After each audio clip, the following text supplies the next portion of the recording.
Sometimes in life you ask yourself, where has the time gone? Well, Kia might be asking themselves the same question because they're celebrating the 30th anniversary of the Sportage with this limited edition run model. Back then, Kia were a very different offering, especially in Ireland because they hadn't even really arrived yet. But the brand has changed quite a lot over the years. In recent years, we've had new logos, but market share has been consistently building over the last number of years in Ireland, and now Kia have themselves in a space where they sell cars like the EV9. So the brand has changed quite a lot. But the Sportage has always been a favourite among Irish buyers. You could call the Holy Trinity the Qashqai, the Tucson, and the Sportage, and keep them all in that bracket, and maybe throw in the Volkswagen Tiguan into that mix as well, and then it's not a holy trinity. Anyway, right, Nobby, that all sounds great, but what do I get for my hard-earned? Well, it does look a little bit different, especially in this kind of flat grey colour. It does love the dirt, I will say that. There's a slightly different splitter going on at the front. There's kind of a, not quite a copper, it's like a reflective gold colour going on. Black alloy wheels come on the car.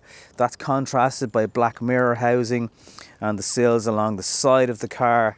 And then also on the rear you have this kind of, again, this gold effect underneath the lower part of the bumper. At the back then we have the boot spoiler, which again you will get on any Sportage, but that kind of gold effect, it's quite reflective, continues over the bottom of the car.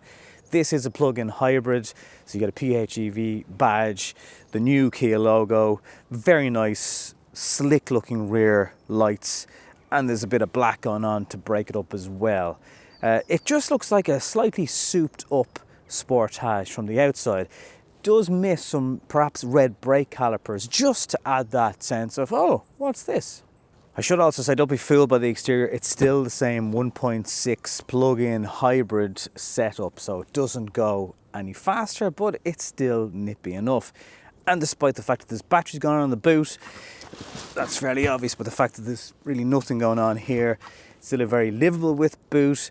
And if you do want to charge it, which you really should, because what's the point of buying a PHEV if you're not going to? You get a Type 2 cable that neatly goes into this Kia bag that just hasn't happened to be used yet.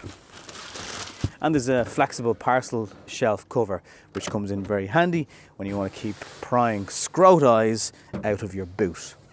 No electric tailgate, however, for an anniversary model. Not sure about that. It's quite a heavy boot as well. I think it's, yeah, it is closed. No, it's not.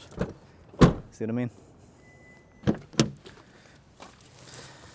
Kia have also given the car the 30th anniversary treatment on the inside. Even the armrest is covered in that suede effect which goes on the edges of the seats.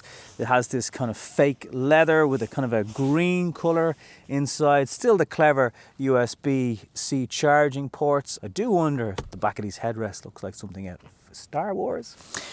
More green trim going on the door cards. It's just got sick green everywhere with bits of suede. However, I do like the fact that you can adjust your rear seat with a little handle down here, and they lay quite flat.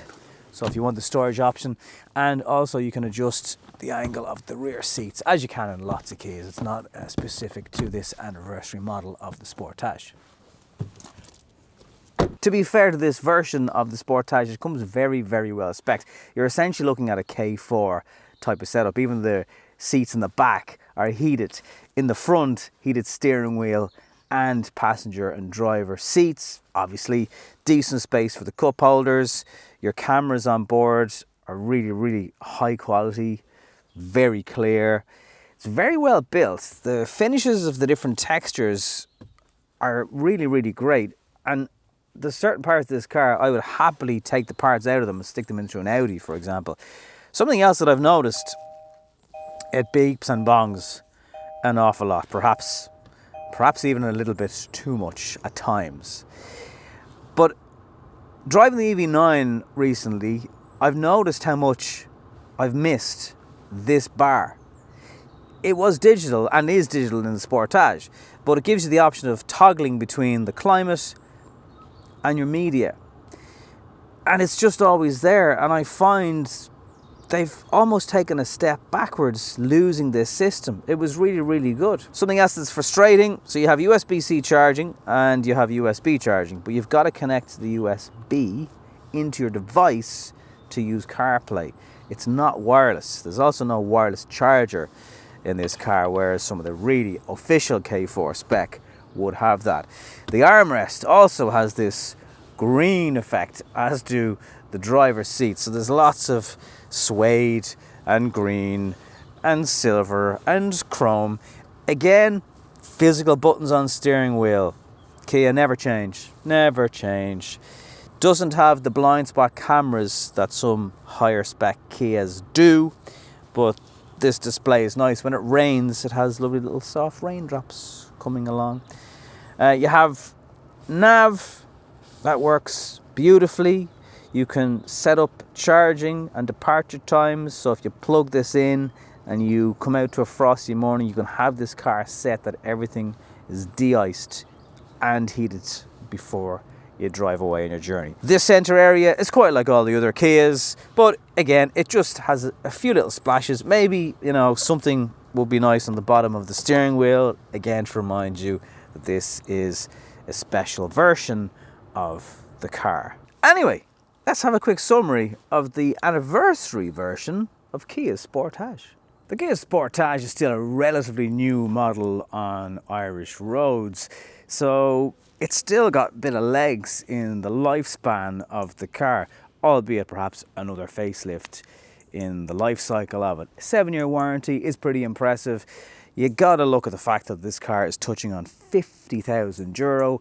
There's a lot of cars that are on the market right now, including stuff from Kia that's fully electric. But if you're not convinced that you or your family are ready for electric, then you can plug this thing in and do somewhere around 50 to 60 kilometers on a charge. And if your daily commute involves that kind of range, or you can get to your place of work and charge there and then drive home with battery as well, it's kind of like running an electric car without the stress of having to worry about range because you've got a petrol engine to back it up. It's just quite thirsty when you do that. If you don't charge it, it's going to be at about 8.5 litres per 100 kilometres, even though it's got its own hybrid system on board as well. You do really have to charge it to get the best out of this car.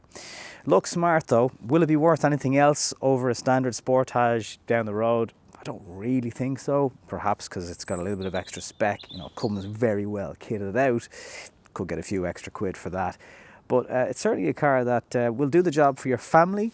And now the anniversary edition does it with just a little bit more flash. Thank you very much for watching. What do you think of the car? Would you spend almost 50 grand on a Sportage? And leave your comments down below. Talk to you in the next one.